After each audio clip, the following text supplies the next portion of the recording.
नमस्कार, मैं हूं आपके साथ हिमानी नैथानी। वक्त हुआ है अभी फटाफट खबरों का, लेकिन इस वक्त एक अहम खबर आ रही है। आपको बता दें, दिल्ली और बेंगलुरु एयरपोर्ट पर कल रात से ही खलबली मची हुई है।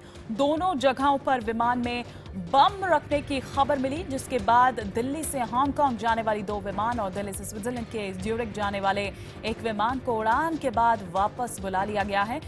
ये भी खबर है कि दिल्ली में फोन करने वाले शख्स ने बेंगलुरु में भी फोन कर वहां के 3 विमानों में बम की धमकी की सूचना दी, जिसके बाद वहां भी एयर फ्रांस और लुफ्थांसा और हज की यात्रा पर जाने वाले एक विमान को रिकॉल किया गया।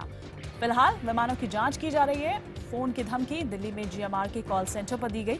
जीएमआर दिल्ली में एयरपोर्ट का संचालन करती है। आपको बता दें कि दिल्ली और बेंगलुरु एयरपोर्ट पर 1250 से ज्यादा यात्री इस फोन कॉल से प्रभावित हुए हैं।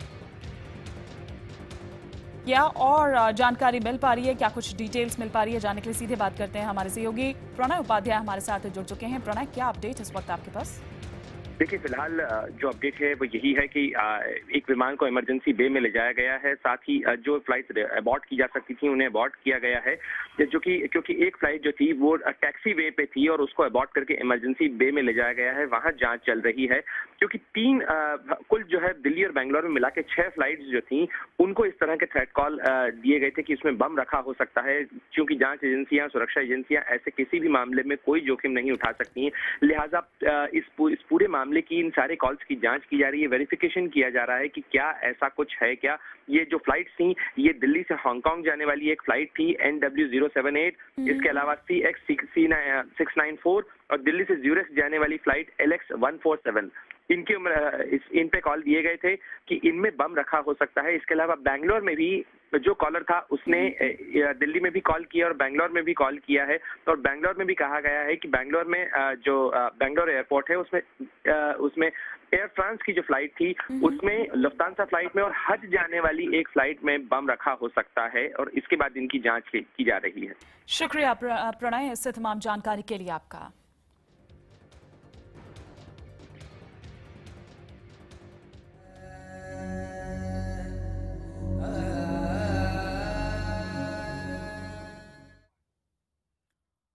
और इस वक्त एक और अहम लेकिन दुखद खबर। जाने माने संगीतकार आदेश श्रीवास्तव अब हमारे बीच नहीं रहे।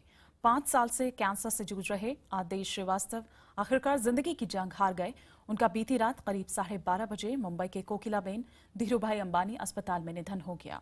वो 50 साल के थे और कल ही, आपको बता दें, 4 सितंबर यानी कि कल ही उनका जन्मदिन भी था।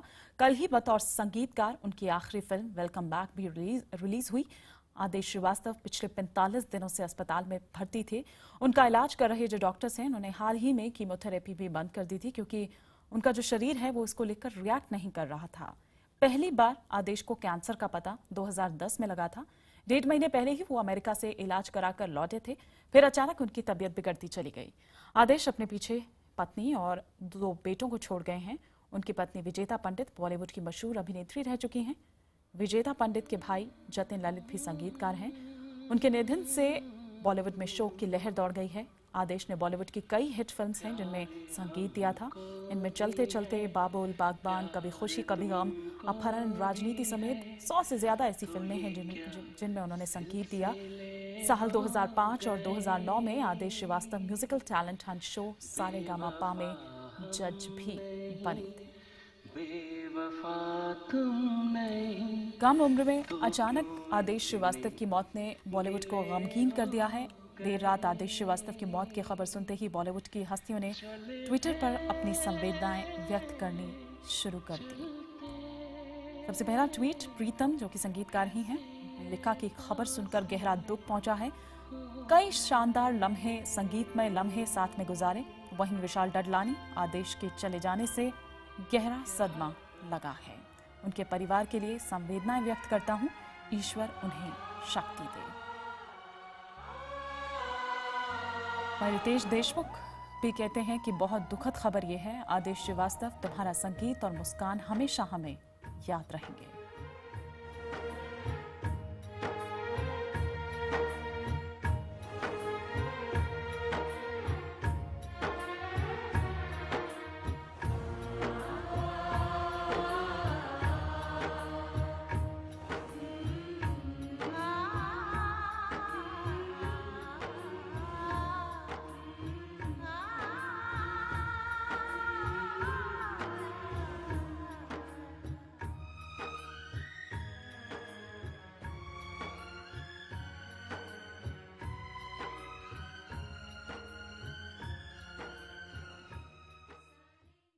और आइए अब खबरों में आगे बढ़ते हैं। फटाफट खबरों के सफर को शुरू करते हैं। सारा देश 100 खबरों में।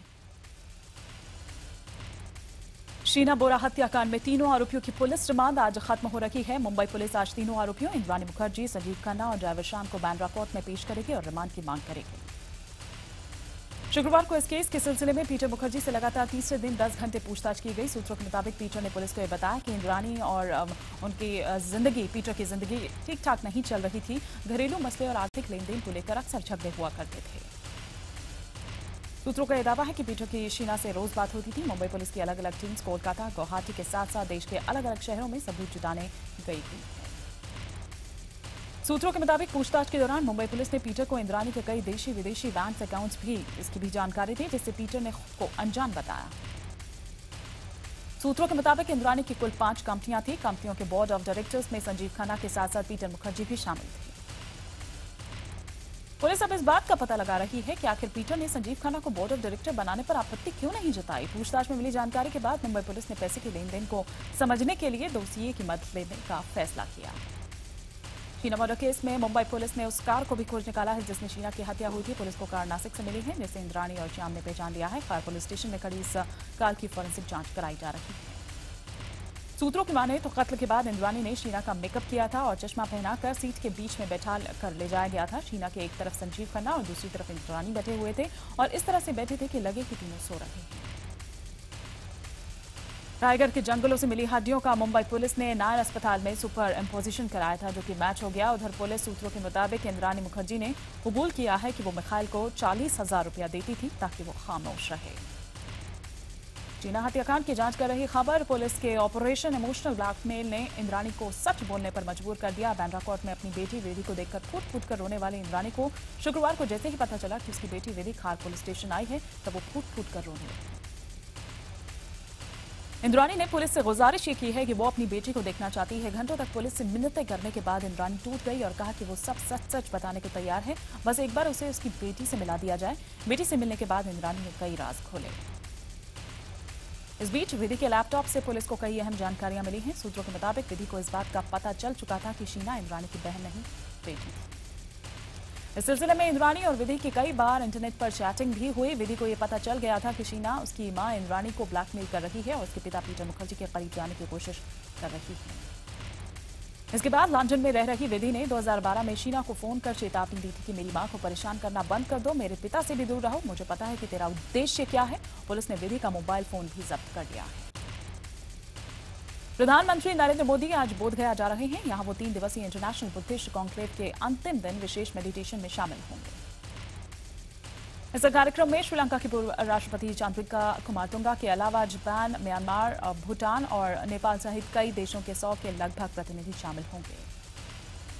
आपको बता दें कि प्रधानमंत्री सुबह 10:30 बजे एयरपोर्ट पहुंचेंगे। प्रधानमंत्री सुबह 11 बजे से 12 बजे तक महाबोधि मंदिर में ही रहेंगे। पीएम के दौरे के विरोध में नक्सलियों ने 24 घंटे का बंद बुलाया है, जिसके चलते यहां सुरक्षा कड़ी कर दी गई है। आरएसएस मोदी सरकार की 14 महीने की दशा दिशा से संतुष्ट हैं। उनका ये मानना है कि सरकार 14 महीने के कार्यकाल में सही ढंग से काम कर रही है। बीजेपी और संघ की कोऑर्डिनेशन कमेटी की बैठक के आखिरी दिन प्रधानमंत्री मोदी पूरे लाव लश्कर के साथ पहुंचे। पीएम ने संघ परिवार के साथ 2 घंटे से भी ज्यादा का वक्त बिताया। उन्होंने संघ परिवार से उनकी सरकार के अच्छे कामों को जनता तक पहुंचाने की अपील भी की। सूत्रों के मुताबिक संघ ने बिहार चुनाव में बीजेपी को पूरी मदद का भरोसा भी दिया है। 3 दिनों की बैठक में पूर्व सैनिकों के 1 रैंक 1 पेंशन, आंतरिक और सीमाओं की सुरक्षा, गांव में शिक्षा और स्वास्थ्य का बुनियादी ढांचा विकसित करने और शिक्षा का स्तर सुधारने पर चर्चा की। बिहार में सीट बंटवारे से नाराज होकर गठबंधन छोड़ने का फैसला कर चुके मुलायम को मनाने की लालू और शरद की कोशिश नाकाम हो गई। मुलायम को मनाने के लिए शुक्रवार को लालू यादव पटना से दिल्ली पहुंचे। 2 घंटे की बैठक के बाद भी मुलायम ने शरद यादव और लालू को कोई ठोस आश्वासन नहीं दिया। हालांकि लालू को उम्मीद है कि मामला सुलझा लिया जाएगा। उत्तर प्रदेश में खाद्य प्रसंस्करण मंत्री पारसनाथ यादव पर एक दलित महिला की जमीन कब्जाने और अदालत के आदेश के बावजूद उस जमीन को वापस न देने का आरोप लगा है। पीड़ित महिला का यह दावा है कि इसने 23 जुलाई को मंत्री जी का स्टिंग ऑपरेशन किया है। दावा है कि इस स्टिंग में मंत्री जी इस जमीन पर कब्जा नहीं छोड़ने की बात कर रहे हैं। इसके साथ ही ये भी कह रहे हैं कि भले ही महिला कानूनन सही हो, भले ही वो खुद ये मान ले कि ये जमीन उसी महिला की है, फिर भी वो ये जमीन नहीं देने वाले। वहीं पारसनाथ यादव ने खुद पर लगे आरोप को बेतुका बताया है। उनका कहना है कि ऐसे बेकार के आरोपों पर उन्हें कुछ भी नहीं कहना। दिल्ली में औरंगजेब रोड का नाम बदलने पर दिल्ली हाई कोर्ट ने एनडीएमसी को नोटिस भेजकर जवाब मांगा है। दिल्ली हाई कोर्ट ने एनडीएमसी से यह पूछा है कि किस प्रक्रिया के तहत औरंगजेब रोड का नाम बदला गया। फिलहाल हाई कोर्ट ने इस मुद्दे पर कोई भी अंतरिम आदेश देने से इनकार कर दिया है। इस संबंध में हाई कोर्ट में एक याचिका डाली गई थी जिसमें कहा गया था कि औरंगजेब रोड का नाम जिस तरीके से बदला गया वो गलत है। इस पर अगली सुनवाई अब 22 सितंबर को होगी। कश्मीर के अलगाववादी नेता सैयद अली शाह गिलानी ने पाकिस्तान के पीएम नवाज शरीफ को लिखी सीक्रेट चिट्ठी में भारत पाक वार्ता टूटने पर खुशी का इजहार किया है। एनएसए लेवल की बातचीत रद्द करने को गिलानी ने पाकिस्तान सरकार का सख्त फैसला बताया और इसके लिए पाकिस्तानी फौज को भी धन्यवाद दिया। गिलानी के इस खत पर बीजेपी के नेता और जम्मू कश्मीर के उप मुख्यमंत्री निर्मल सिंह का यह कहना है कि गिलानी को देशद्रोह के आरोप में सजा मिलनी चाहिए। जम्मू कश्मीर के पूर्व मुख्यमंत्री उमर अब्दुल्ला ने ट्वीट कर मुफ्ती सरकार पर अपनी जासूसी कराने का आरोप लगाया है। उमर के मुताबिक एक नेशनल डेली की पत्रकार उनका इंटरव्यू लेने के लिए आई थी, जिससे सीआईजी ने घर के बाहर ही रोक लिया और उसके आने का मकसद पूछा। बीजेपी नेता और जम्मू कश्मीर सरकार में डिप्टी सीएम ने यह कहा है कि सरकार को उमर अब्दुल्ला से कोई खतरा नहीं है तो वो उनकी जासूसी क्यों करवाएगी। इधर अमर सिंह के खिलाफ मनी लॉन्ड्रिंग केस में पीआईएल दाखिल करने वाले याचिकाकर्ता अशोक सिंह ने एक सनसनीखेज आरोप लगाया है। आरोपों के मुताबिक पीआईएल वापस लेने के लिए याचिकाकर्ता को अगवा किया गया और कागजात जो है उस पर जबरन दस्तखत करवाए गए।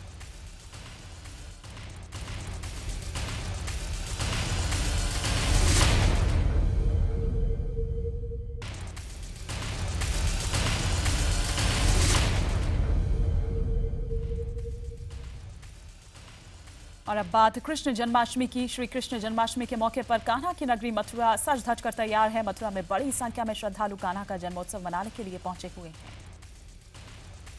श्री कृष्ण जन्मभूमि परिसर समेत पूरे मथुरा में सुरक्षा व्यवस्था के पुख्ता इंतजाम किए गए हैं। सिविल पुलिस के अलावा अर्धसैनिक बल और स्पेशल कमांडोज को भी तैनात किया गया है। वृंदावन में भी सुरक्षा के खास इंतजाम किए गए हैं। पिछले साल जन्मभूमि में 30 लाख से ज्यादा श्रद्धालु जन्माष्टमी के दिन श्री कृष्ण के दर्शन करने आए थे। इस बार भी करीब 50 लाख से ज्यादा श्रद्धालु के यहां आने का अनुमान लगाया जा रहा है। कन्हैया के जन्मदिन पर मथुरा पहुंचने के चक्कर में लोग अपनी जान की भी परवाह नहीं कर रहे हैं। यहां होने वाले खास उत्सव में शिरकत करने के लिए लोग ट्रेन की छतों पर चढ़कर पहुंच रहे हैं। उधर राजकोट में कान्हा के जन्मदिन को लेकर भक्तों में खासा उत्साह है। विशेष आयोजन के लिए मंदिरों को सजा दिया गया है। धर्म की नगरी वाराणसी हर पर्व उत्साह के साथ मनाती है। कान्हा का जन्मदिन मनाने के लिए वाराणसी में तैयारियां जोरों शोरों से चल रही हैं। मुंबई समेत देश में कई हिस्सों में आज दिन भर दही हांडी का पर्व मनाया जाएगा। इसके लिए गोविंदा पूरी तरह से तैयार हैं। उधर नासिक कुंभ में अव्यवस्था से नाराज अखिल भारतीय अखाड़ा परिषद ने महाराष्ट्र सरकार को चेतावनी दी है। अखाड़ा ने साफ कहा है कि अगर दूसरे शाही स्नान तक स्थिति सुधरती नहीं है तो अखाड़ा कुंभ मेले से बाहर चला जाएगा। अखाड़ा परिषद ने यह आरोप लगाया कि सरकार ने अगर शाही स्नान से पूर्व एक बार भी व्यवस्था का जायजा लिया होता तो ये स्थिति नहीं होती। परिषद ने महाराष्ट्र सरकार को अनुभवहीन बताते हुए 13 तारीख तक स्थिति सुधारने का अल्टीमेटम दिया है। 13 सितंबर को दूसरे शाही स्नान के बाद सभी अखाड़ों की समीक्षा बैठक है। इसमें अंतिम फैसला लिया जाएगा। मेरठ के थाना रोहाटा क्षेत्र के गांव जटपुरा में एक सिपाही के 3 साल के बच्चे का शव तालाब के पास मिलने से हड़कंप मच गया। परिजनों ने बलि देने के लिए बच्चे की हत्या की आशंका जताई है। मामले की तफ्तीश में जुटी पुलिस ने अज्ञात लोगों के खिलाफ केस दर्ज कर लिया है, लेकिन पुलिस को अभी तक कोई सुराग हाथ नहीं लगा है। पीड़ित परिवार ने मामले की उच्च स्तरीय जांच की मांग की है। कानपुर के एचबीटीआई इंजीनियरिंग कॉलेज का प्रशासन असमंजस में है। यहां के एमसीए कोर्स में पढ़ने वाला एक छात्र लिंग परिवर्तन कराकर लड़की बन गया है। मेल जेंडर से एडमिशन लेने वाले छात्र ने अब रहने के लिए गर्ल्स हॉस्टल की मांग कर दी है। कॉलेज प्रशासन अब इस बात को लेकर परेशान है कि छात्र को गर्ल्स हॉस्टल में रखें या बॉयज हॉस्टल में रखें और या फिर अलग। फिलहाल जब तक ये मामला नहीं सुलझ जाता, इस छात्र को कर्मचारी निवास या कहीं और रहने की व्यवस्था की जाएगी। प्रशासन इस मामले में मेडिकल बोर्ड गठित कर सुझाव मांगेगा, जिसके बाद ही कोई फैसला लिया जाएगा। जियारपुर कानपुर ने कानपुर रेलवे स्टेशन से स्कूल से भागे 2 छात्रों को पकड़कर संबंधित थाने को सौंप दिया। 7वीं कक्षा में पढ़ने वाले दोनों बच्चों का आरोप है कि टीचर पिटाई करते थे और नंबर बढ़ाने के लिए उनसे पैसे मांगते थे। हालांकि स्कूल प्रबंधन के मुताबिक बच्चे पढ़ने में कमजोर थे। रविवार को परीक्षा के नतीजे आने थे, इसी से छात्र डरे हुए थे। पुलिस मामले की जांच कर रही है। राजस्थान के भीलवाड़ा में एक छात्र को होमवर्क न करना भारी पड़ गया। टीचर की बेरहम पिटाई के बाद छात्र को बुखार हो गया। फिलहाल छात्र का अस्पताल में इलाज चल रहा है। घटना की खबर मिलते ही स्कूल ने टीचर को निकाल दिया। लुधियाना पुलिस ने एक छात्र की हत्या के एक आरोपी को गिरफ्तार कर लिया है, जबकि 2 कातिलों की तलाश में पुलिस छापेमारी कर रही है। पुलिस के मुताबिक आरोपी ने छात्रा के साथ बलात्कार की बात कबूल ली है। इसका यह कहना है कि कत्ल उसने नशे की हालत में किया था। गुरुवार को नहर से 12वीं की छात्रा का शव मिला था। गुड़गांव पुलिस की वुमेन सेल के इंचार्ज राजबाला पर पैसे लेकर बलात्कार और महिला से मारपीट के एक आरोपी को बचाने की कोशिश का आरोप लगा है। पीड़िता ने सबूत के तौर पर एक ऑडियो टेप भी पुलिस के आला अधिकारियों को सौंपा है। राजबाला आरोपी को बचाने की बात कह रही है और इस केस से बच निकलने के उपाय सुझा रही है। उधर प्राथमिक जांच के आधार पर राजबाला के खिलाफ विभागीय जांच के आदेश भी दे दिए गए हैं। राजस्थान के सांगानेर में शुक्रवार को एक महिला ने अपने 2 बच्चों के साथ ट्रेन के आगे कूदकर खुदकुशी कर ली।